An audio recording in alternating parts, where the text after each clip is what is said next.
Outrora, eu pensava que a pobreza tinha um grande valor moral. Na Coreia, os pastores costumavam pregar que a pobreza era uma bênção e que os pobres eram os que colhiam mais das experiências da vida. Contudo, esses mesmos pastores continuamente pediam que os membros de sua congregação dessem mais e mais dinheiro para a igreja, ensinando o valor da pobreza, também pregando o mérito do aumento das contribuições. Esta contradição me incomodava. Quando me tornei pastor, ofereci-me para pastorear numa área muito pobre da cidade de Seul. Os que viviam aí levavam vidas de pobreza e a maioria deles só faziam uma refeição por dia. As crianças sofriam de subalimentação e muitos estavam a ponto de morrer de fome. Percebi que a pobreza não era uma bênção de Deus. Foi então que li a Bíblia de novo, buscando uma solução. Queria conhecer a vontade de Deus acerca da pobreza. Descobri que o ensinamento de Deus a respeito da pobreza era completamente diverso do que me ensinaram na igreja coreana tradicional. Deus não criou a pobreza. Quando Deus formou o céu e a terra, fez tudo com abundância. Não havia privação no jardim do Éden. Era um lugar de beleza e abundâncias extremas. Então, Adão e Eva pecaram, e com o pecado veio o juízo. Adão e Eva foram expulsos do jardim da abundância. A serpente, instrumento de tentação de Satanás, foi amaldiçoada e condenada a rastejar sobre o próprio ventre. A maldição de Eva foram as dores de parto. A terra foi amaldiçoada e Adão, juntamente com todos os homens, que depois dele se seguiriam, deviam trabalhar a terra com o suor do seu rosto. Veja Gênesis 3,19. A pobreza é resultado do pecado. Cristo veio ao mundo não somente para levar nossos pecados, mas também desceu a fim de livrar-nos da maldição do juízo. Cristo nos resgatou da maldição da lei, fazendo Ele próprio maldição em nosso lugar. Gálatas 3:13. E porque Cristo levou nossos pecados sobre a cruz, já não precisamos estar sob a escravidão. Podemos ser perdoados, libertos da maldição do pecado. Alguns tomam a pobreza terrena de Cristo como justificativa para a sua própria pobreza. Em muitas maneiras, Cristo foi pobre. Embora ele viajasse, um grupo de mulheres que o assistiam nas suas necessidades materiais, bem como a seus discípulos. A Bíblia afirma que Cristo foi pobre para que não precisássemos sê-lo. Pois conheceis a graça de nosso Senhor Jesus Cristo, que sendo rico, se fez pobre por amor de vós, para que pela sua pobreza vos tornasseis ricos. 2 Coríntios 8:9. Cristo deseja que seus filhos da fé sejam prósperos. Contudo, muitos não o são. Falharam em reivindicar a promessa divina de prosperidade. Houve uma época em que os ingleses iam aos Estados Unidos em busca de fortuna. Nesse tempo, certo jovem inglês decidiu que ele também queria viajar para um novo mundo em busca de riqueza. Economizou o suficiente para comprar uma passagem de terceira classe em um navio e partiu para os Estados Unidos. Embora não lhe tivesse sobrado dinheiro para a comida, achava que sua aventura valia o sacrifício. Entrando no navio, desceu para a terceira classe. Na hora das refeições, ficava sozinho na escura cabine, imaginando o instante em que havia de chegar a Nova York. Mas esse instante foi atrasado por 2 semanas. Um furacão desviou o curso do navio e foram precisos 15 dias para que voltasse à rota original. No final dessas 2 semanas, o jovem estava morto de fome. Embora pudesse ver Nova York no horizonte, ele pensava: morrer de fome ou de castigo quando descobrirem no refeitório que não tinha dinheiro para pagar a comida não faz diferença alguma. De modo que, pela primeira vez, ele foi ao refeitório e pediu uma refeição completa. Devorou a comida como quem estivesse morrendo de fome. Pediu mais e comeu até satisfazer-se.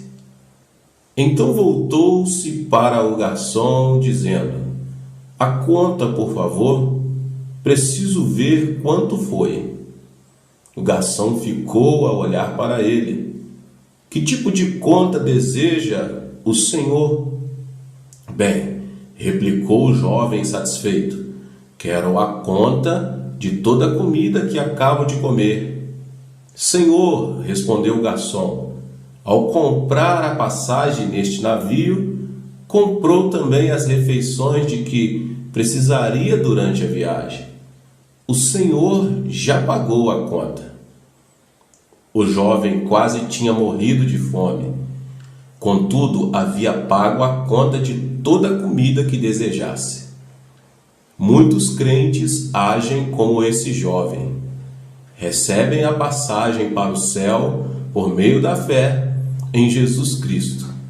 Pensam que mal podem chegar à salvação espiritual ao crer em Cristo. Mas nessa passagem há também a promessa de abundância.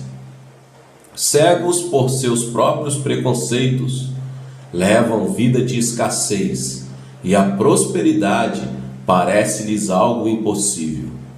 Se você deseja tornar-se próspero, primeiro compreenda que Cristo já estabeleceu o fundamento. Por si mesmos, desejos de dinheiro, fama e prestígio jamais tocam o coração de Deus. Deus não concede bênçãos duradouras aos que têm somente aspirações egoístas. Quando comecei meu ministério, eu tinha motivos errados. Como resultado disso, passei por muitos períodos difíceis. Por causa deles, percebi a importância de motivação adequada e em tudo o que o cristão faz ou deseja fazer. Se você deseja ter prosperidade, examine o seu coração, a fim de descobrir os seus verdadeiros motivos. Você deseja prosperidade como um meio de produzir mais frutos, ser mais produtivo para Deus? Você realmente se importa pelo bem-estar espiritual dos outros e deseja usar a prosperidade como um canal a fim de trazer mais gente para o reino de Deus? O desejo apenas de dinheiro tem invadido até mesmo as fileiras dos ministros evangélicos. Vários evangelistas famosos têm vindo à Coreia. Lembro-me de um em particular.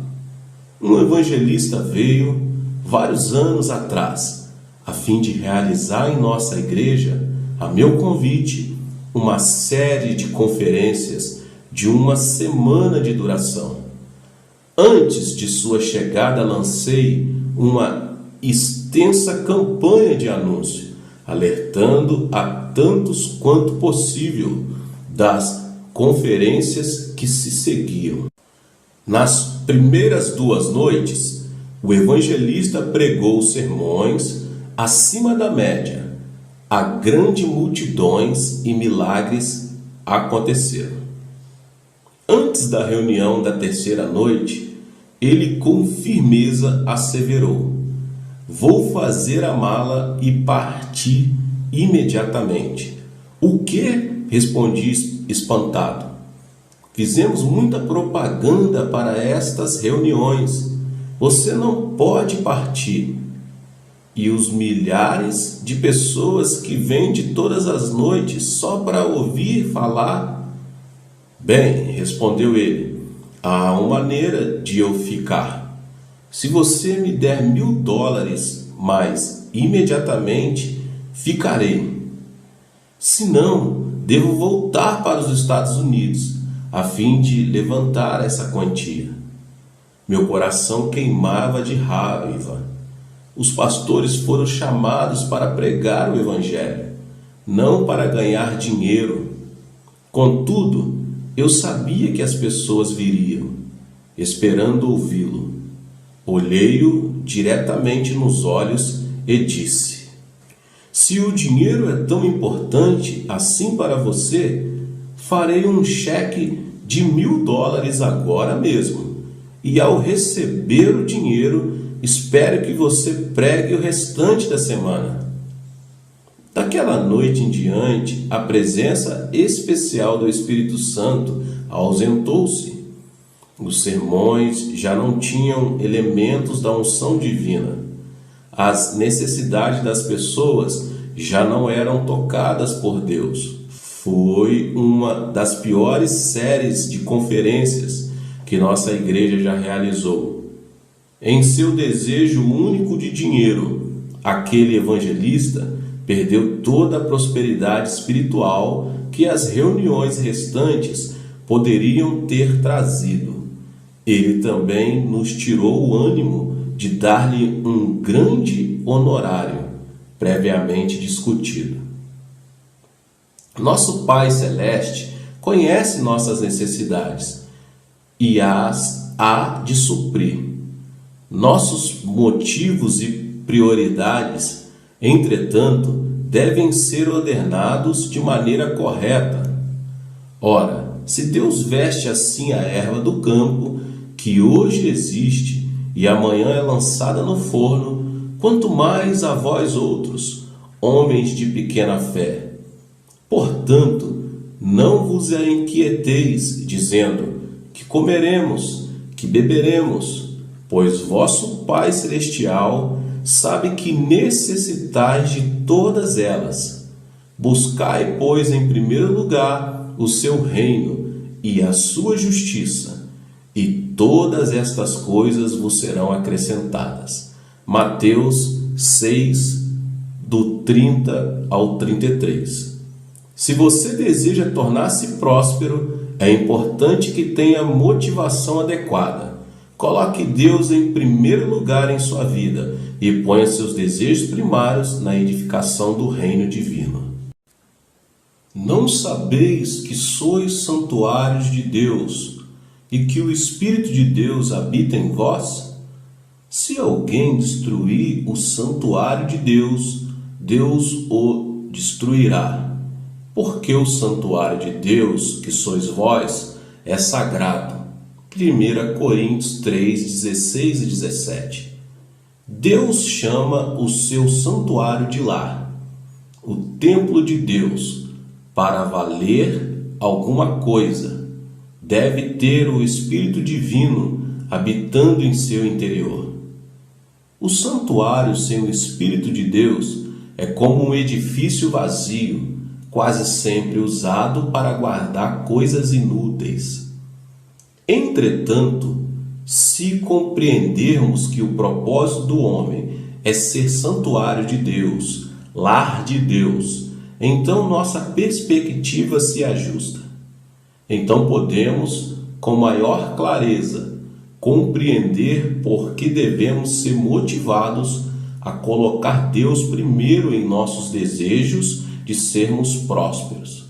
Então podemos perceber que o Espírito Santo, que em nós habita, pode dirigir nossos caminhos para maior prosperidade. Havia certo homem de negócio que cria com firmeza na liderança do Espírito Santo. Antes de qualquer decisão importante, ele se fechava em seu escritório a fim de orar. Essas orações, pedindo a orientação, às vezes duravam de 10 minutos a 10 horas. Ainda quando pressionado por sócios que exigiam resposta imediata, esse homem de negócio recusava-se a confirmar qualquer decisão. Ele insistia em que primeiro devia receber orientação do Espírito Santo. Toda decisão importante que ele tomava, quer fosse comprar ações de uma firma específica, unir duas companhias, quer vender parte do seu negócio, era baseada na direção do Espírito Santo. Disse que ele nunca cometeu um erro em suas decisões importantes.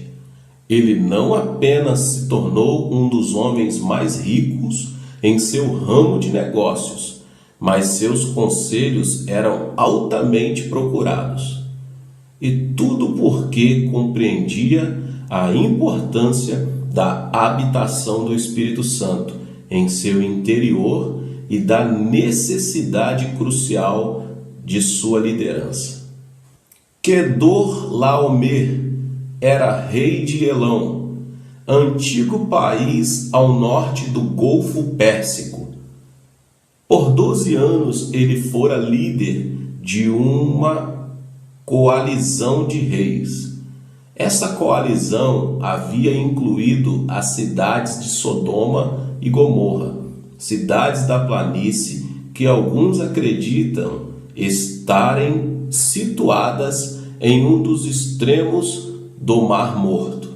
Depois de 12 anos, muitos dos vassalos de Quedorlaomer, incluindo cidadãos da Sodoma e Gomorra, rebelaram-se.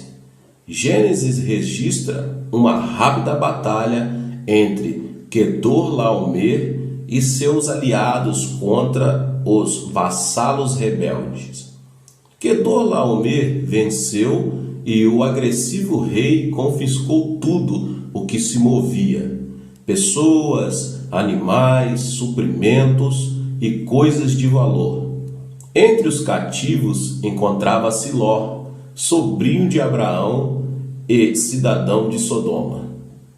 Quando Abraão ouviu que seu sobrinho havia sido levado cativo, imediatamente armou seus servos, cujo número eram mais de 300.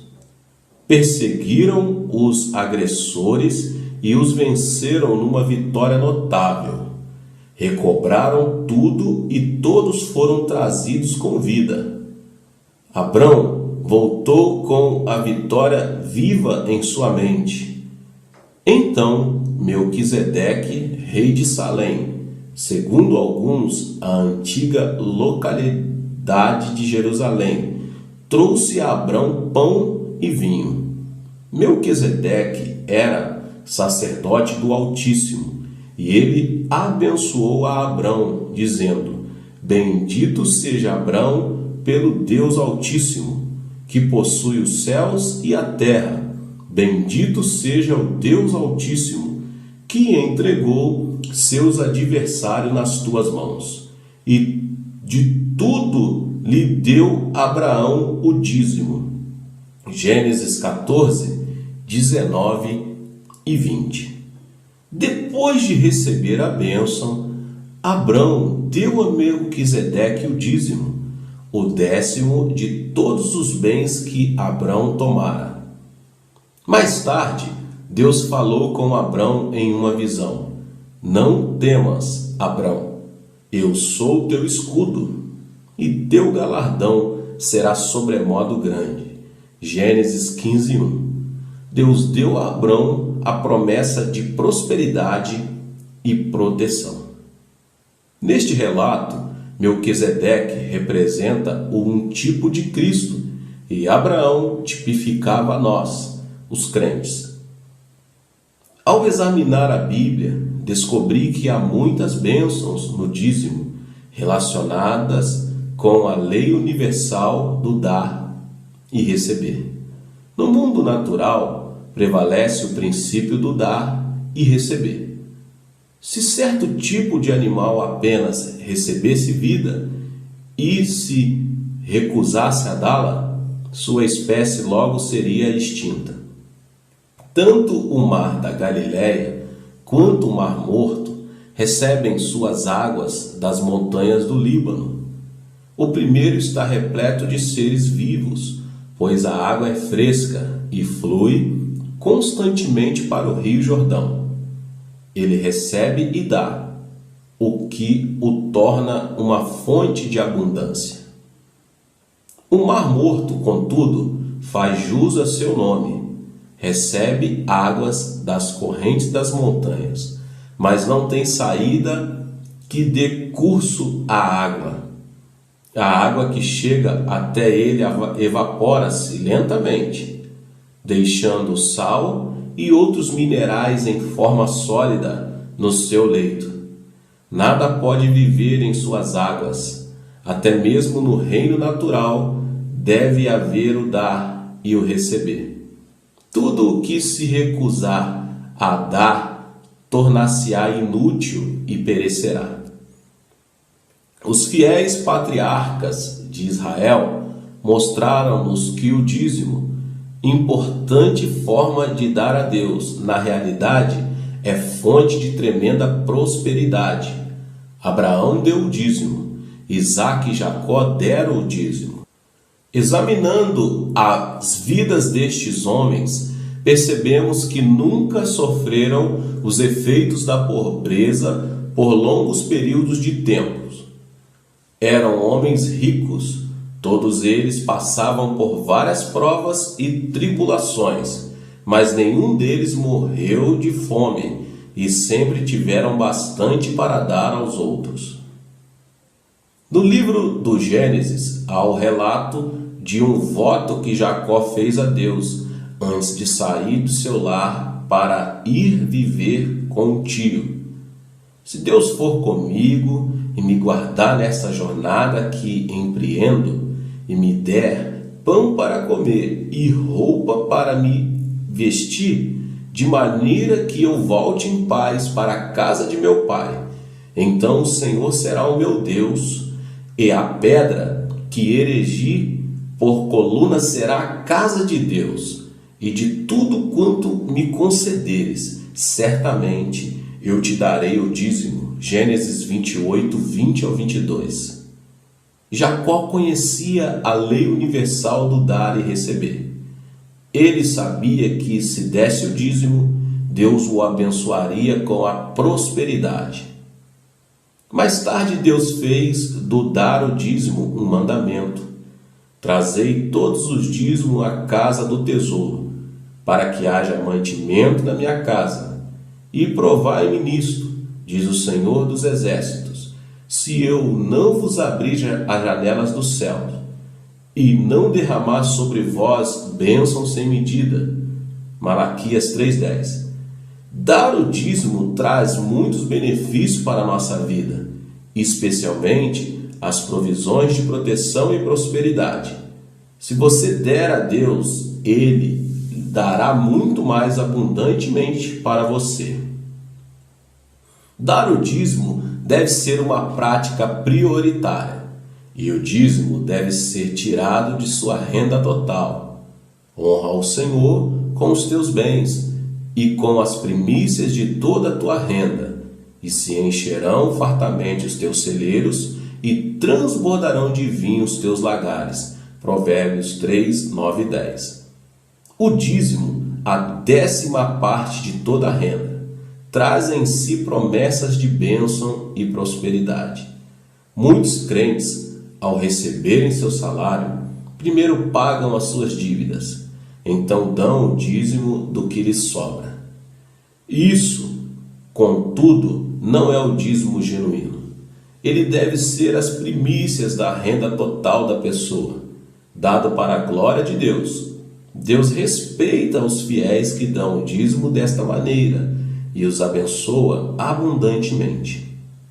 Outros acham que são eles que devem decidir a quem dar o dízimo. Enviam-no para alguma igreja pequena na roça, ou para uma família que passa necessidade. Este também não é o modo certo de dar o dízimo. O dinheiro do dízimo deve ser dado ao Senhor por meio da igreja local onde a pessoa assiste. Lembre-se que Abraão pagou o dízimo ao rico rei de Salém, e foi pela boca desse rei que Abrão recebeu as bênçãos de Deus. Onde quer que você receba o pão e vinho da palavra de Deus, lembre-se de daí pagar fielmente o dízimo de toda a sua renda. Se você não seguir o padrão que Deus estabeleceu para o dízimo, ele não será reconhecido. Você será incapaz de receber a bênção total de prosperidade que Deus deseja dar-lhe. Muitos argumentam contra o dízimo, afirmando que a prática de dar o dízimo pertenciam apenas à lei do Antigo Testamento. Agora, uma vez que vivemos sobre a graça, dar o dízimo já não se aplica, raciocinam eles. Mas a prática do dízimo está tão viva hoje como esteve durante os dias do Antigo Testamento. O próprio Jesus deu o dízimo. Em admoestação contra os hipócritas religiosos, Jesus declarou: ai de vocês, escribas e fariseus, hipócritas, pois dão o dízimo da hortelã, do endro e do cominho, e tendes negligenciado os preceitos mais importantes da lei, a justiça, a misericórdia e a fé. Devíeis, porém, fazer estas coisas sem omitir aquelas. Mateus 23, 23. Nesta passagem bíblica, Jesus falou da importância de dar o dízimo e da necessidade que temos de não perder a perspectiva. Ao olharmos para a história e para as nossas próprias experiências, vemos que a prática do dízimo tem trazido muitos benefícios. Por toda a história, as nações que deram foram as que prosperaram. E isto torna-se evidente em várias civilizações ocidentais, particularmente nos Estados Unidos.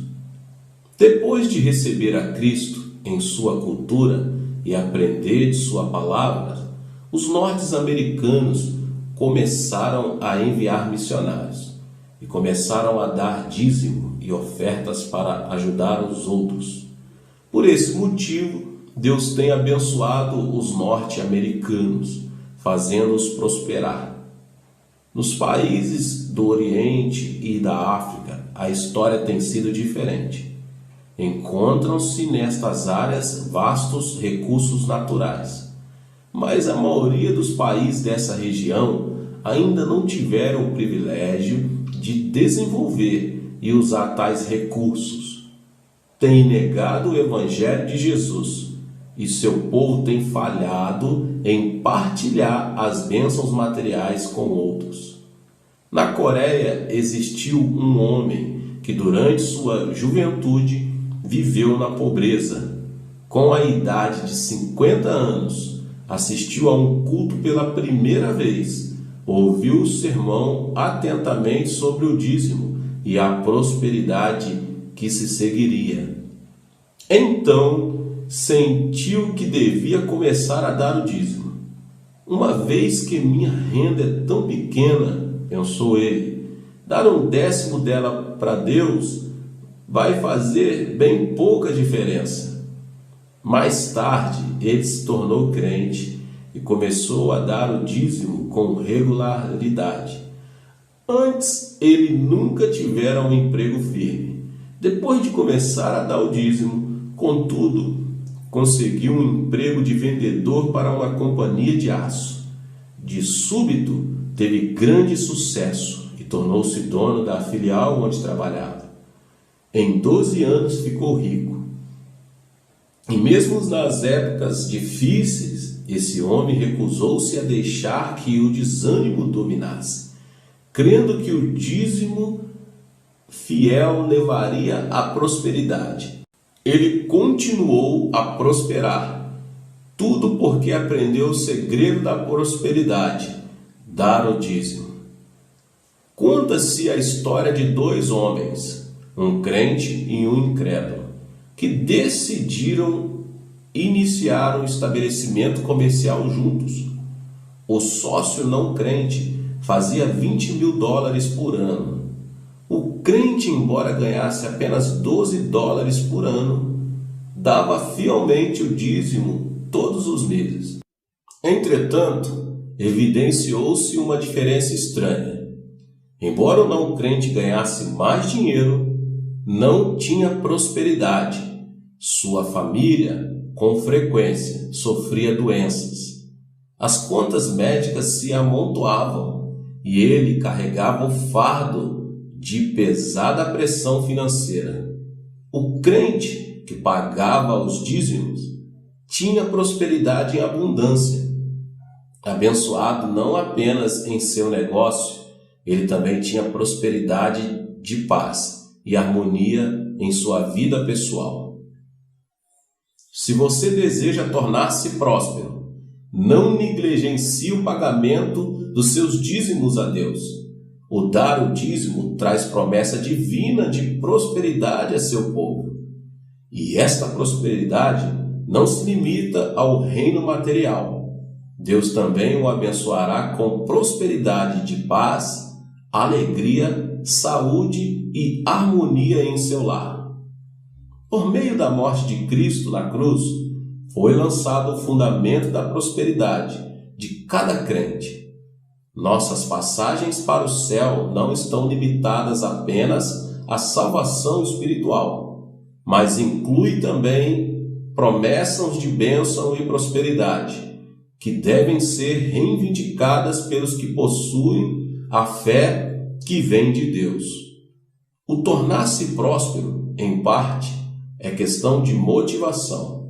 Você e eu devemos compreender que o propósito do homem é ser o templo do Espírito Santo de Deus e desejar continuamente ter a direção do Espírito em nossa vida. Devemos colocar Deus em primeiro lugar em tudo o que fazemos, lutando primeiro para estabelecer ainda mais o reino de Deus.